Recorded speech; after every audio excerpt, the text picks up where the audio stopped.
Assalamualaikum warahmatullahi wabarakatuh.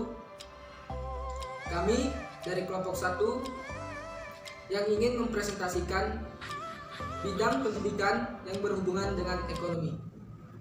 Saya sendiri, Zikri R. Praya, menjelaskan hubungan ekonomi dengan pendidikan. Nah, apa itu ekonomi pendidikan?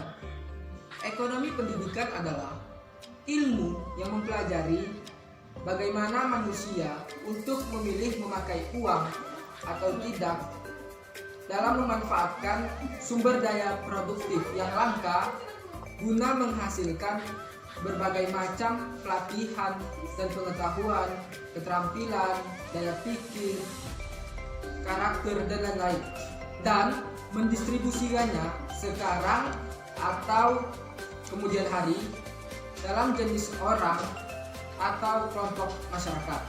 Nah, setelah itu akan dibahas teman saya, yaitu Dian Indriani. Baiklah, saya akan melanjutkan penjelasan dari teman saya Zikri tentang konsep pembiayaan pendidikan. Konsep pembiayaan pendidikan adalah seluruh pengeluaran, baik yang berupa uang maupun bukan uang, sebagai ungkapan rasa tanggung jawab semua pihak atau masyarakat, orang tua, dan pemerintah terhadap pembangunan pendidikan agar tujuan pendidikan yang dicita-citakan tercapai secara efisien dan efektif. Baik, setelah kita ketahui tentang konsep pembiayaan pendidikan, selanjutnya akan dijelaskan oleh teman saya, Bintang Roma Widodo. Baiklah, saya akan melanjutkan dari teman saya Dian Indriani. Nah, di sini saya akan menjelaskan apa itu fungsi pendidikan ekonomi. Fungsi pendidikan dari sisi ekonomi, yang pertama yaitu fungsi produksi administrator, yang kedua fungsi produksi dalam ekonomi, yang ketiga fungsi ekonomi dalam psikologis. Nah, adapun kegunaan dalam pendidikan ekonomi untuk membeli keperluan pendidikan yang dapat dibuat sendiri seperti prasarana dan sarana yang dapat dalam media atau alat perangga dan sebagainya.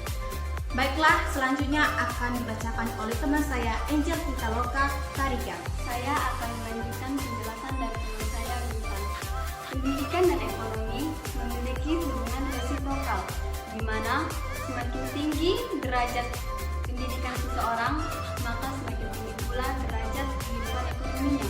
Sementara itu, semakin tinggi derajat ekonominya, maka seseorang tersebut akan mengembangkan potensinya dalam mencapai pendidikannya. Nah, saya memberi contoh kepada seseorang yang tingkat pendidikannya beranjak dari SMA ke mahasiswa. Nah, otomatis pada saat itu biaya yang dibutuhkannya akan bertambah. Nah, untuk mendapatkan biaya tersebut, ia akan mengeluarkan segala potensinya guna untuk mencari cara bagaimana agar dia dapat